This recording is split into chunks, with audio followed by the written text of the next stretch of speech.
Hello students, आज हम लोग स्टार्ट करेंगे मैट्रिसेस का लेक्चर नंबर 5। अपने प्रीवियस लेक्चर में हम लोगों ने एडिशन ऑफ मैट्रिसेस और सब्ट्रैक्शन ऑफ मैट्रिसेस डिस्कस किया था।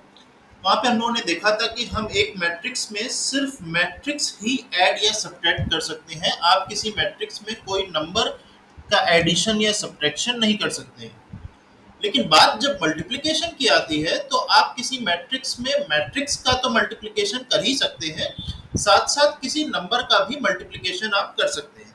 ठीक है, चलिए पहले हम लोग बात करते हैं multiplication of a matrix bye a scalar. Scalar मतलब कोई भी नंबर जो कि मैट्रिक्स नहीं है। ठीक है, एनी रियल नंबर और कॉम्प्लेक्स नंबर, कोई भी नंबर हो सकता है। ठीक है, तो जरूरी नहीं है कि आप मैट्रिक्स में मैट्रिक्स का ही मल्टीप्लाई कराएं, आप मैट्रिक्स में एक नंबर का भी मल्टीप्लिकेशन करा सकते हैं।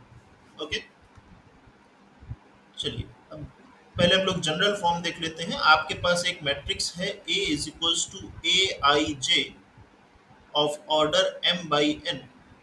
ठीक है,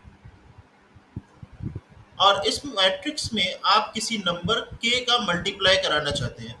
तो जब आप किसी मैट्रिक्स में k का मल्टीप्लाई कराएंगे तो वो नंबर k मैट्रिक्स के सारे एलिमेंट्स में मल्टीप्लाई हो जाएगा। सारे aij में उस k का मल्टीप्लिकेशन हो जाएगा। ओके, एग्जाम्पल लेकर करते हैं। सपोज आपके पास कोई मैट्रिक्स है A इज इक्वल्स टू 2479, और अब आप इवेल्युएट करना चाहते हैं। आपसे कहा गया है फाइंड 3a। फाइंड 3a, आपको a गिवन है, आपसे कहा गया है फाइंड 3a। तो 3a के लिए हम लोग क्या करेंगे, 3a will be 3 times matrix क्या है 2479। इस 3 का मल्टीप्लिकेशन मैट्रिक्स के सारे एलिमेंट्स में हो जाएगा। तो 3 into two is 6, 3 into 4 is 12, 3 7 जा 21, 3 9 जा 27। ओके, इस तरीके से आप मैट्रिक्स में किसी भी स्केलर नंबर मीन्स ऐसा नंबर जो मैट्रिक्स नहीं है, उसका मल्टीप्लिकेशन आप करा सकते हैं। ओके, चलिए और हम लोग एक चीज देख लेते हैं यहीं से, निगेटिव ऑफ अ मैट्रिक्स। अगर मुझे किसी मैट्रिक्स का निगेटिव लिखना है, निगेटिव ऑफ अ मैट्रिक्स। अब सपोज आपको कोई मैट्रिक्स गिवन है A is equals to 1 -3 4 -9। Okay, और आपसे कहा गया है find negative of A। Negative of A, negative of A का मतलब क्या हो गया, -a आपको फाइंड करना है। ठीक है, तो -a का मतलब क्या हो गया, अब आप मैट्रिक्स A में -1 का मल्टीप्लिकेशन करना चाहते हैं। -a मीन्स आप मैट्रिक्स A में -1 का मल्टीप्लिकेशन करना चाहते हैं। तो -1 भी क्या हो गया है, एक स्केलर नंबर हो गया। तब आप मल्टीप्लाई कराएंगे -1 से तो सारे एलिमेंट्स में -1 क्या हो जाएगा, मल्टीप्लाई हो जाएगा।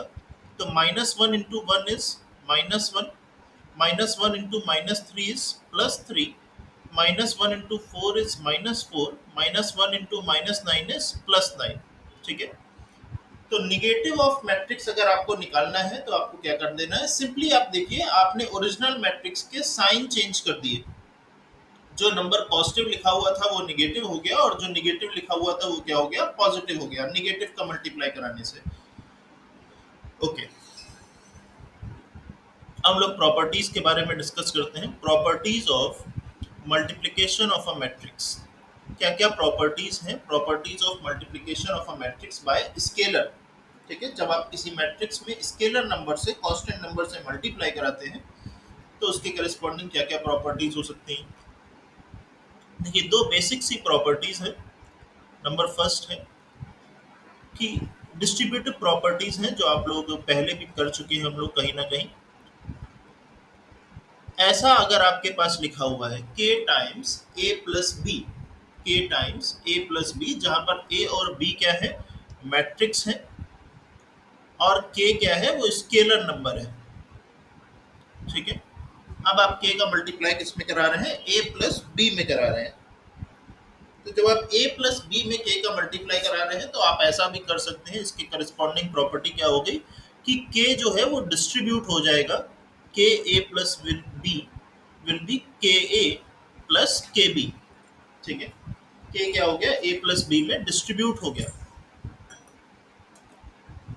फिर सेकंड प्रॉपर्टी आती है, अगर आपके पास मैट्रिक्स एक हो लेकिन कांस्टेंट नंबर्स एक से ज्यादा हो, suppose m plus n multiplied by matrix A. m आपके पास क्या हो गया, m और n दोनों ही क्या हो गए, स्केलर नंबर, और a इस बार क्या है, मैट्रिक्स है। पिछली बार क्या था, एक से ज्यादा मैट्रिसेस थी और स्केलर नंबर सिंगल था, तो स्केलर नंबर डिस्ट्रीब्यूट हो जाएगा।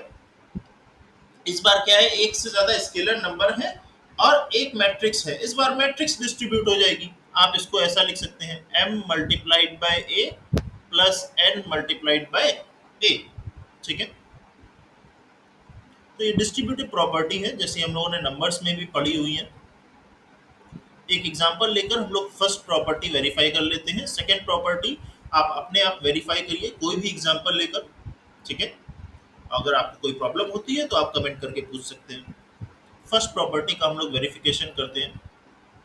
आपको दो मैट्रिसेस गिवन है, a इज इक्वल्स टू 1 2 3 4। देखिए a प्लस बी करना है तो एडिशन करना है, तो एडिशन के लिए क्या कंडीशन थी कि मैट्रिसेस का ऑर्डर सेम होना चाहिए। ठीक है, b हम लोग ले लेते हैं, ये 2x2 ऑर्डर की a एक मैट्रिक्स हो गई, b भी मुझे 2x2 ऑर्डर की ही लेनी पड़ेगी। 4 - 2 3 7, ये एक 2x2 ऑर्डर की मैट्रिक्स हो गई। और आपको एक स्केलर नंबर गिवन है k, सपोज 3 गिवन है। ठीक है, अब हम लोग वेरीफाई करेंगे फर्स्ट प्रॉपर्टी। तो फर्स्ट प्रॉपर्टी के लिए LHS क्या है, k times a plus b. Okay, तो k times a plus b, k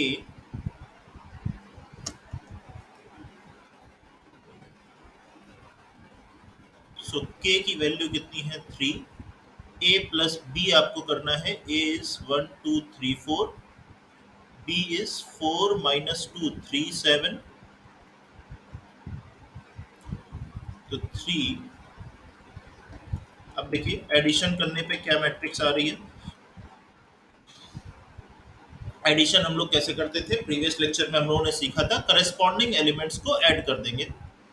so 1 + 4 is 5, 2 + -2, 2 - 2 0, 3 + 3 6, और 4 + 7 11। फिर आपने इसमें 3 का मल्टीप्लाई करा दिया, तो 3 5 = 15, 3 × 0 इज 0, 3 6 = 18, 3 × 11 इज 33। ये आपके पास LHS आ गई, k times a plus b. RHS क्या कहती है, ka प्लस kb करना है। ka means 3 times 1 2 3 4 plus kb 3 times 4 - 2 3 7। Verify करिए, 3 1 = 3, 3 2 = 6, 3 3 = 9, 3 4 = 12, प्लस 3 × 4 12, 3 × -2 6, 3 3 = 9, 3 7 = 21। अब ऐड करिए, देखिए 3 + 12 is 15, 6 - 6 is 0, 9 + 9 is 18, 12 + 21 is 33। देखिए दोनों आंसर सेम आ रहे हैं, k times a plus b करें या k a plus k b करें, आंसर कैसा आ रहा है, सेम आ रहा है। ठीक है, ओके। यहाँ तक अगर आपको कोई डाउट होता है तो आप कमेंट करके पूछ लीजिए। नेक्स्ट लेक्चर में हम लोग डिस्कस करेंगे product of to matrices, matrix का मैट्रिक्स से मल्टीप्लिकेशन हम लोग डिस्कस करेंगे। अभी हम लोगों ने मैट्रिक्स में एक स्केलर नंबर का मल्टीप्लिकेशन कराया। Okay, thank you.